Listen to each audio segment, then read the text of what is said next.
Hello বন্ধুরা, good evening. আজকে আমি আবার একটা নতুন রেসিপির সাথে এসে গেছি। আজকে বানাবো মাটনের লাল লাল ঝোল।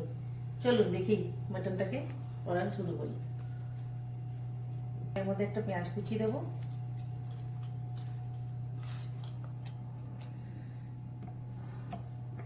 আদা রসুন বাটা,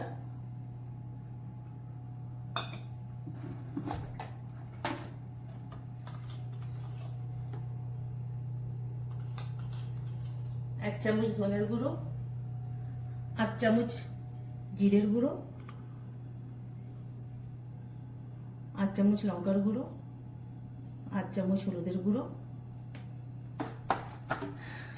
একটু সরষের তেল,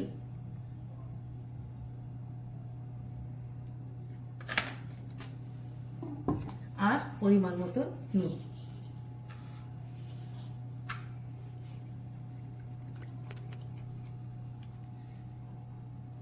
আর একটু টক দই। ব্যাস, এবার এটাকে আমরা ভালো করে মেখে নেব।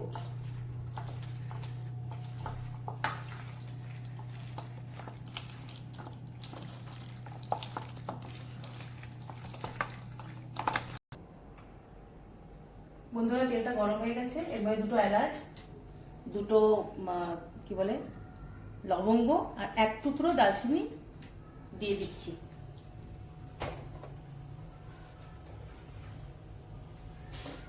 আর একটু অল্প চিনি দিলাম।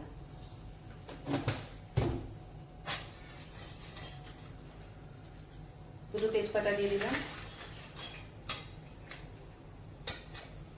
এবার একটা মাঝারি সাইজের পেঁয়াজ কুচি করে রেখেছি, এটা দিয়ে দিচ্ছি।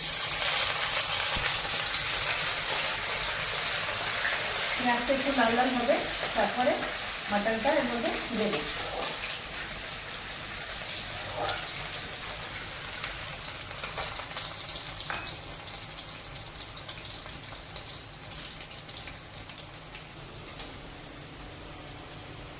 বন্ধুরা, পেঁয়াজটা লাল লাল হয়ে গেছে। আর এই মাটনটা আমি এদিকে রাখি। মাটনটা আমি আধ ঘন্টা অবধি ম্যারিনেট করে রেখে দিচ্ছিলাম। আপনারা চাইলে আরও বেশিক্ষণ রাখতে পারেন, তাহলে এটা খুব একটা জুসি তৈরি হয় আর কি।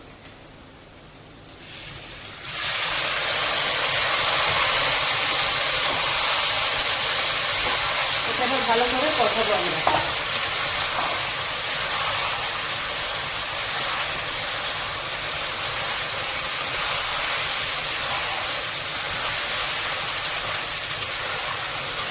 এটা ভালো করে কষাবো এবার।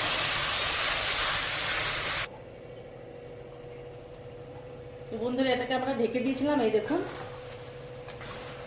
কিছুক্ষণ আরো কষাতে হবে এটাকে। এর মধ্যে এবার আলুটা আমরা দিয়ে দেবো। আলুটা দিয়ে দিলাম।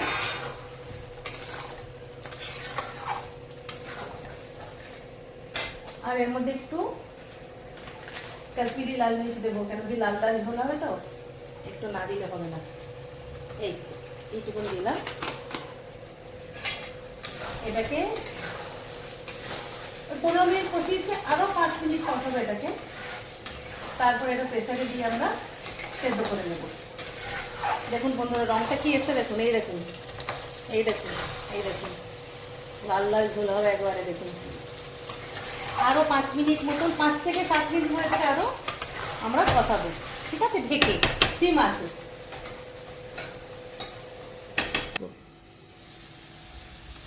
দেখুন বন্ধুরা, খুব ভালোভাবে এটা কষিয়ে দিচ্ছি আমরা।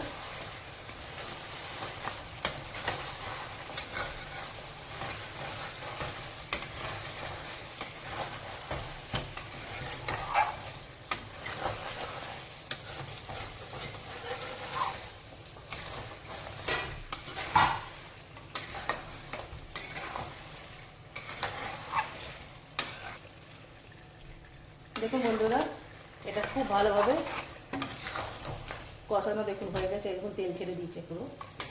এবার এটাকে প্রেসারে দিয়ে সেদ্ধ করে নেব। এদিকে এদিকে এদিকে দেখে ভাতটা হচ্ছে।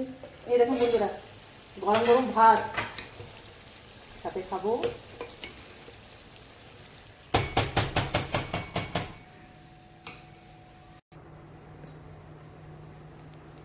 বন্ধুরা মাটনটা দেখুন হয়ে গেছে, গলে গেছে একবারে। আমি এটা কড়াইতে করে দেখুন এটা গলে গেছে, এই দেখুন গলে গেছে মাটনটা। আমি কড়াইতে কষাবার পরে এটাকে 3টে সিটি দিয়ে দিয়েছি প্রেসারের মধ্যে। আপনারা আপনাদের হিসাব মতন মাংস যেরকম হয়, কুচি পাটা হয় যেরকম হয় সেরকম করে নেবেন। এরপরে আমি এটাকে প্লেটিং করে আপনাকে দেখাচ্ছি।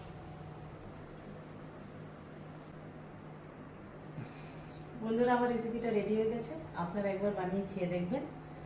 আর যদি আমার এই রেসিপিটা আপনাদের ভালো লেগে থাকে তাহলে আমার চ্যানেলটিকে লাইক, শেয়ার অ্যান্ড সাবস্ক্রাইব নিশ্চয়ই করবেন। টাটা।